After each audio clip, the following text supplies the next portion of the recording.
Saudara pengacara terdakwa kasus pembunuhan berencana Yosua Huta Barat, Richard Eliezer, meminta hakim memisahkan sidang Eliezer dengan dua terdakwa lain, yaitu Kuat Ma'ruf dan Ricky Rizal. Pengacara Eliezer beralasan pemisahan sidang dengan dua terdakwa lain karena status Eliezer adalah sebagai justice kolaborator. Pengacara juga mengatakan tidak leluasa menyampaikan pertanyaan dan konfirmasi bila sidang digabungkan. Merespon permintaan ini, hakim mengatakan penggabungan sidang bagi tiga terdakwa adalah agar sidang bisa berlangsung cepat dan murah. Saksi berikutnya kami dari penasihat hukum, karena Richard ini sebagai justice kolaborator dan kami minta supaya proses persidangannya dipisahkan yang mulia. Karena dengan terdakwa lain yang mulia. Karena mengingat bahwa kami terbatas gitu kan dalam sesi beberapa pertanyaan dan juga kami butuh konfirmasi gitu ya. Dan kami minta supaya ini dikembalikan seperti semula yang mulia. Persidangan ini kita sesuai dengan asas sederhana, cepat dan murah. Ini ada banyak saksi, kita belum periksa ahli, kita belum konfrontasi dengan para terdakwa yang lain. Untuk sementara majelis masih menganggap ini bisa berjalan. Sampai nanti majelis menganggap ini tidak bisa berjalan, maka kami akan periksa. Kita terhubung dengan kuasa hukum Kuat Ma'ruf Irwan Iriawan dan Abdul Fikar Hajar, pakar hukum pidana Universitas Trisakti yang nanti juga akan bergabung bersama kami. Saya mau sapa dulu, sudah ada Pak Irwan. Selamat petang Pak Irwan. Selamat petang Mbak. Pak Irwan, Anda sebagai kuasa hukum dari Kuat Ma'ruf melihat penggabungan untuk sidang ketiga ini bersama dengan Eliezer, berarti menguntungkan klien Anda dong, bersama-sama juga dengan Ricky Rizal, 2 lawan 1 melawan Eliezer. Bukan masalah menguntungkan atau tidak menguntungkan. Sebagaimana pertimbangan hakim tadi menyampaikan bahwa ini terkait dengan peradilan sederhana, cepat dan murah. Saya kira itu pertimbangan yang memang di hukum acara sudah menegaskan itu supaya ini cepat selesai, dan saya kira persoalannya saksi-saksi yang ada pun itu untuk memberikan keterangan terhadap yang berkaitan dengan terdakwa ketiga-tiganya. Karena kalau sidang satu-satu itu butuh waktu yang panjang dan keterangannya itu juga. Saya kira pihak majelis juga bijaksana melihat ini, sehingga hakim tetap melanjutkan persidangan untuk bersamaan tiga terdakwa ini, yaitu Ricky, si Eliezer sama Kuat. Untuk ya, memang ada alasan bagi hakim sendiri agar ada biaya yang murah, cepat juga untuk persidangannya. Tapi apakah itu juga menguntungkan sebenarnya bagi klien Anda, Kuat Ma'ruf? Nggak ada hal yang menguntungkan di sini buat kami, karena keterangannya ini kan harus terkonfirmasi juga dengan bukti-bukti yang lain dan saksi-saksi yang lain, sehingga kami juga merasa hal ini juga pendekatan hakim yang dia sampaikan tadi memang sudah benar untuk persidangan yang sederhana, cepat dan murah, makanya sudah harus dilewati itu. Keuntungannya memang harus cepat, ya, dan semua juga diuntungkan untuk itu, termasuk Eliezer, bukan cuma klien kami. Seperti itu, Mbak. Oke, dalam sidang kan Pak Irwan, hari ini ada beberapa fakta-fakta yang menarik. Kita bahas dulu ya. Pertama soal kehadiran dari salah satu saksi, ini provider, dibilang katanya ada data ponsel yang semuanya diambil begitu dari pihak provider untuk diberikan kepada penyidik. Ada Kuat Ma'ruf. Nah, ini artinya nanti bisa jadi data-data yang diambil ini untuk menguak fakta dalam persidangan, apa percakapannya dengan siapa saja selama sebelum mungkin pada saat pembunuhan berencana dilakukan dan setelah pembunuhan dilakukan. Jadi data-data yang dimuat tadi Excel sama Telkomsel itu sama sekali tidak ada nomor yang terkait dengan nomor handphone klien kami. Tapi tadi dibilang oleh legal corporate-nya bahwa ada nama Kuat Ma'ruf, data ponselnya ini. Dari persidangan tadi tidak ada Mbak yang menjelaskan terkait itu. Mengenai nomor daripada Kuat Ma'ruf. Tidak ada nomor handphone dia. Dalam komunikasi terkait dengan tanggal 7 sampai tanggal 8 sampai peristiwa terjadi tidak ada komunikasi dengan pihak FS. Dan nomornya pun tidak tercantum di situ. Tapi kalau misalnya data-datanya diambil, apakah itu juga bisa jadi kan nanti kan pada saat dilihat apakah mungkin ada percakapan dan lain sebagainya? Ya, dari penjelasan Telkomsel tadi dan Excel tadi hanya bisa menjelaskan kaitannya dengan panggilan masuk, panggilan keluar. Dan kalau ada SMS, cuma yang lain tidak bisa, percakapan itu tidak ada yang dia sampaikan, termasuk dari dokumen yang diserahkan ke kami tidak ada itu. Yang ada itu hanya nomor masuk, panggilan masuk, dan panggilan keluar. Itu aja nomor-nomor yang bisa diberikan ke penyidik. Oke, nah kemudian yang kedua sekarang kita akan bahas mengenai tentang tadi salah satu saksi dari saksi ambulans juga datang begitu pada saat dilihat saksi ambulans itu atau sopir ambulans melihat bahwa ada jenazah Yosua, ada dia juga temukan ada luka bagian tembak di sana dan ada banyak orang. Tanggapannya, Pak Irwan? Ya, jadi gini, karena kami hanya kuasa dari Kuat Ma'ruf, kami juga bertanya tadi hanya berkaitan dengan posisi klien kami, yaitu Kuat Ma'ruf. Dan pihak supir ambulans kan tidak kenal juga Kuat Ma'ruf dan tidak pernah melihat di lokasi. Yang kami tanyakan tadi itu terkait dengan posisi pelaksanaan PCR. Dan dia juga sampaikan bahwa pada saat tanggal 8 itu tidak melakukan PCR terhadap Kuat Ma'ruf. Yang pada saat itu setelah PCR itu kan rame-rame mereka ke Duren 3. Nah sebatas itu aja informasinya terkait itu. Makanya tadi persidangan cepat, karena dari beberapa saksi yang ada ini tidak juga bisa menjelaskan tentang posisi Ricky, termasuk posisi Eliezer, apalagi Kuat Ma'ruf. Tidak ada hal yang signifikan dari keterangan-keterangan mereka. Makanya tadi pertanyaan-pertanyaan kami pun dari kuasa hukum itu terbatas karena tidak ada sama sekali kaitan antara para terdakwa ini dengan saksi yang dihadirkan. Pak Irwan, Kecuali yang kaitannya PCR ya. ya, Pak Irwan, dalam beberapa kali persidangan kita lihat kan Kuat Ma'ruf ini klien Anda cukup tenang ya, mungkin agak kurang tenang pada saat berhadapan dengan saksinya adalah ibu dari Yosua. Nah, itu apakah juga bisa mengindikasikan bahwa klien Anda sejauh ini yakin bahwa klien Anda tidak bersalah? Ya, saya kira seperti itu. Dia yakin betul bahwa dia tidak bersalah.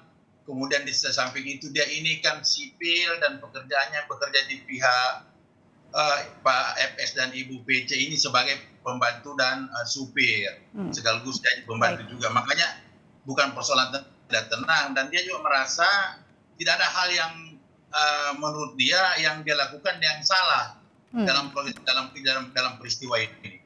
Makanya dia tidak merasa bersalah untuk makanya dan itu juga kelihatan ya dari reaksi Kuat Ma'ruf beberapa kali hadir dalam sidang ya Pak Irwan. Pak Irwan, di sini kita juga bersama dengan pakar hukum sudah ada Pak Jamin Ginting. Selamat petang Pak Jamin. Selamat petang Mbak. Pak Jamin, dengan hari ini perdana nih sidang dari Kuat, Eliezer, Ricky Rizal digabungkan. Menurut Anda sendiri kalau 2 lawan 1 melawan Eliezer sebagai justice kolaborator ini artinya bisa memenangkan nggak bagi 2 klien Kuat dan juga Ricky Rizal menghadapi Eliezer? Siapa yang paling diuntungkan dalam hal ini? Ya, kita lihat dari pertama kali sidang aja hakimnya sudah mengaturnya agak salah ya. Salahnya? Pertama sekali mereka dijejerkan waktu pembukaan sidang itu sebenarnya tidak dibolehkan, sehingga dia menyadari kesalahannya sehingga Kuat Ma'ruf dan juga Brigadir R dikeluarkan dulu gitu, sehingga masuk dulu di situ Baradae. Kekhawatiran apa sih Pak Jamin, kan ini hanya pada saat pengenalan di awal saja dijejarkan? Ya, justru dari awal itu sudah seharusnya dilakukan terpisah karena status JC itu mesti melekat pada Baradae begitu. Nah, ini saya nggak tahu pemikiran hakim karena konteks daripada pemeriksaan hari ini sebenarnya pemeriksaan saksi-saksi harusnya itu terpisah. Tadi sudah dijadwalkan lebih dari hampir 12 ya atau 13 saksi yang akan dihadirkan, tapi yang hadir cuma 5 begitu ya.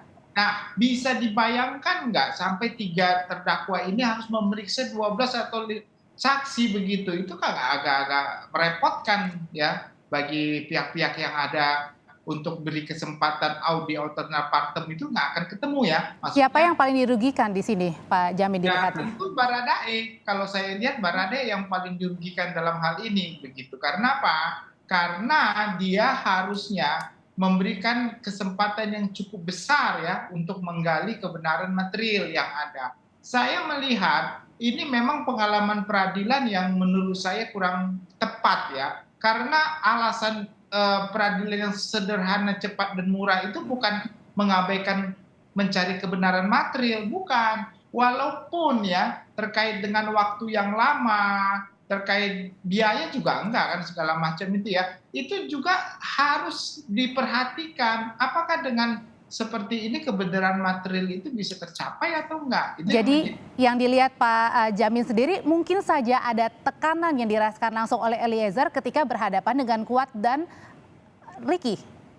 ya saya kira begitu. Kalau kita bicara tentang Ricky kan masih pangkatnya lebih tinggi. Kuat Ma'ruf lebih lama tinggal di melayani keluarga PC begitu dan juga FS. Jadi saya kira ada kesan secara psikologis dia itu merasa memberikan keterangan nggak lepas dan bebas begitu karena dia harus mengatur iramanya, mengatur pembicaraannya. Kira-kira kalau saya ngomong ini di hadapan para barada dari Brigadir RR dan Kuat Ma'ruf ini mereka ini gimana reaksinya gitu. Ada tekanan-tekanan itu yang muncul begitu. Walaupun ya kita lihat saksi-saksi ini sebenarnya kan tidak ada kaitan langsung dengan keadaan yang mereka alami, dia lihat dan didengar sendiri kepada para terdakwa ini.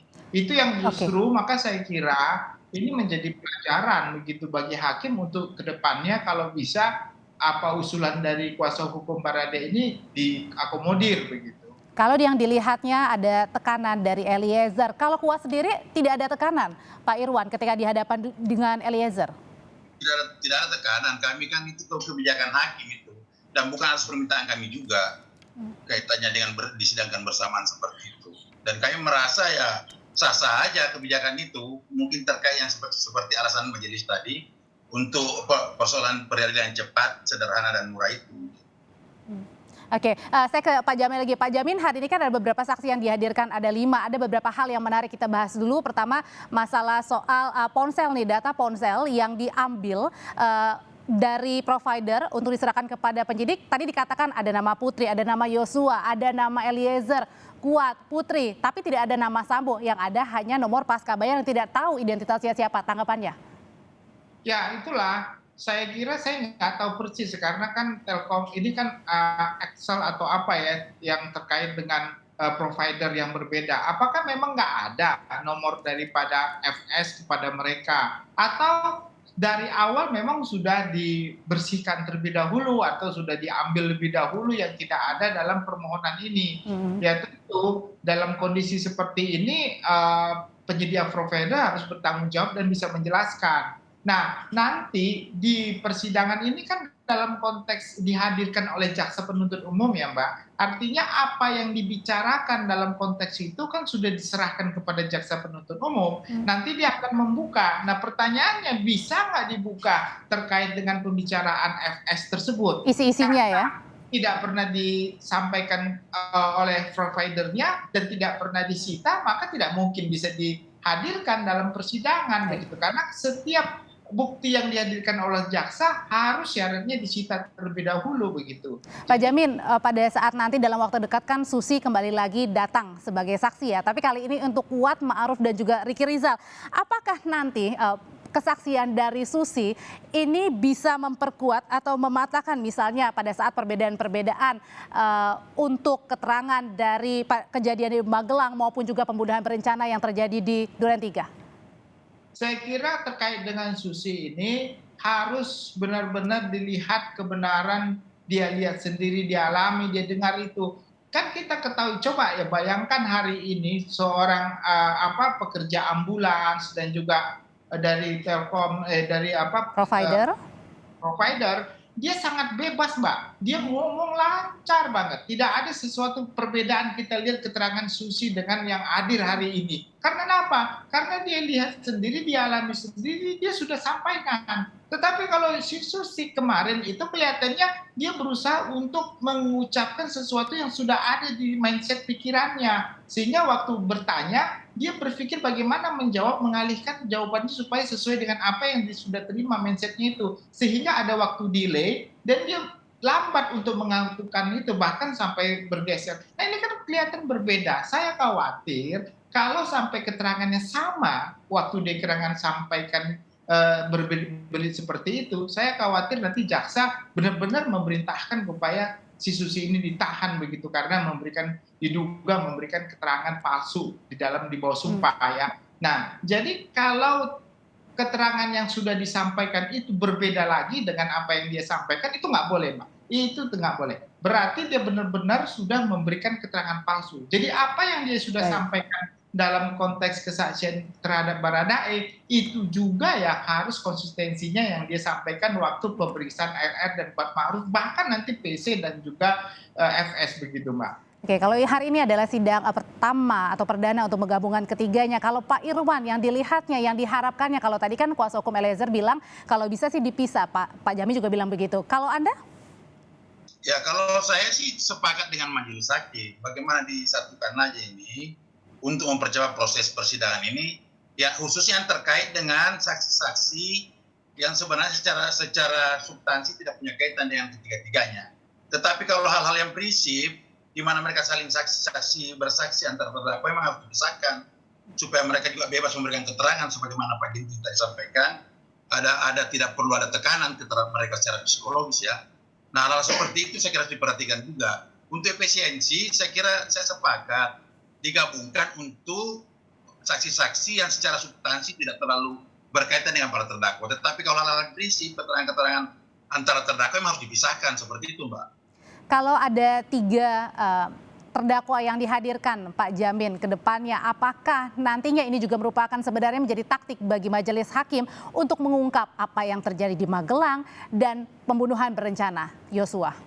Ya, saya kira kalau kita melihat konteks daripada saksi yang hanya menjelaskan tentang kronologi, ya memang sebenarnya bisa dilakukan, tapi karena hak daripada terdakwa Baradae ini JC, itu konsekuensinya sudah ada. Nah, terkait dengan Susi juga dengan keadaan di Magelang, saya kira Susi juga nggak bisa disatukan nantinya dengan yang lain begitu. Dia harus tetap dipisahkan. Contohnya FS dan PC harus dipisah dengan Brigadir RR dan juga Kuat Ma'ruf. Khusus untuk Susi harus dipisah-pisah seperti itu. Nah, bagaimana peran Susi ini sangat penting, tetapi penting hanya untuk motif, dan motif itu nggak begitu penting dalam persidangan ini. Motif yang di Magelang ya maksudnya berarti ya? Ya, motif itu kan hanya sebagai dasar supaya Ibu FS, Pak FS itu, Pak Ferdy Sambo itu diringankan karena ada alasan dia untuk melakukan suatu perbuatan itu, alasan sebab akibat. Tapi itu bukan dasar untuk menghapus suatu perbuatan pidana. Jadi 340-nya tetap kalau memang itu dapat dibuktikan, satu. Yang kedua, motif itu juga tidak bisa dimunculkan tanpa bukti. Jadi tetap juga harus ada buktinya. Nah, bagaimana bisa memastikan bukti? Satu, Mbak, yang saya lihat, FS ini kan bersikukuh tegas bahwasanya tetap ada motif pelecehan. Saya yakin dia punya video, Mbak, di Magelang atau dimanapun itu yang menunjukkan ada kebersamaan mereka. Tetapi apakah itu sebagai suatu pelecehan atau tidak, itu bicara lain lagi. Pak Irwan, terakhir masihkah Kuat Ma'ruf ini tetap berkeyakinan bahwa apa yang nanti dia utarakan, dia ungkapkan di persidangan adalah betul fakta yang dia ungkap, bukan sebaliknya? Ya, sejak awal kami mendampingi beliau itu sudah menegaskan kepada dia bahwa apa peristiwa, apapun risikonya dia harus menyampaikan secara tegas, secara jujur, apa yang dia lihat, dia rasakan sendiri atas suatu peristiwa. Sehingga kami yakin sampai sekarang, apa yang disampaikan di peradilan nantinya itu hal-hal yang benar yang sesungguhnya.